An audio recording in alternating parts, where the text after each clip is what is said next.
Кога требаше да се собираат повеќе потписи, многу им беа. Сега кога не треба, малку им биле. Нема начин како да се задоволат некои луѓе. Остра реакција на премиерот Христијан Мицкоски за критиките од така наречените независни кандидати и невладини организации во врска со правилникот на ДИК, кој предвидува на овие избори граѓаните кои сакаат да учествуваат да треба да поднесат само 2 потписа за кандидатура за градоначалник. Според премиерот, владата сторила се што можела да обезбеди се, но очигледно е невозможно да се задоволат сите. Таа е реакцијата, јас ја слушам, но навистина не знам што можеме ние како влада повеќе од ова да направиме, за да на некои луѓе им удоволиме, односно да ги задоволиме нивните барања. Сега, ако имате бројка на потписи, многу биле потписите. Ако имате само 2 потписи, малку биле. Еве, нека кажат што треба да направиме, тоа ќе го направиме. Јас навистина не можам да разберам некои луѓе.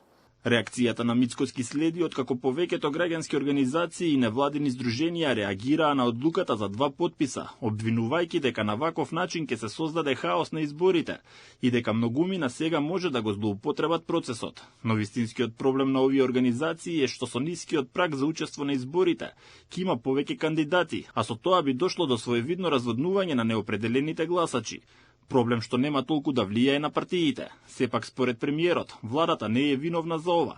Туку сегашната состојба е резултат на одлуката на Уставниот суд, но и од гласањето во собранието кога ДУИ на некој начин го саботираше обидот да се воведе нов праг за кандидирање. Демократската унија за интеграција после 20 години, би рекол, е во опозиција, тешко го поднесува тоа.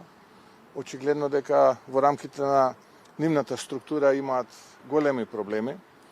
Се обидуваат со одредени трикови да прават притисок за да бидат повторно во владата. Еве веќе речиси 14 месеци ова влада стабилно функционира. Јавноста може да види дека тоа што во минатото значеше корупција, криминал на дневна основа, тоа веќе не е пракса, односно воопшто нема таков тип на однесување девијантно. Инаку новите правила на игра доаѓаат откако Уставниот суд во мај годинава укина 2 одредби од изборниот законник, каде се предвидуваше прагот за учество да биде 1% од запишаните избирачи. Овој праг не им одговараше на невладините. Потоа и пратениците се обидоа да го регулираат ова преку измени во изборниот законник, со праг од 0,5%, но и тоа не помина зашто не беше исполнет условот за Бадентер.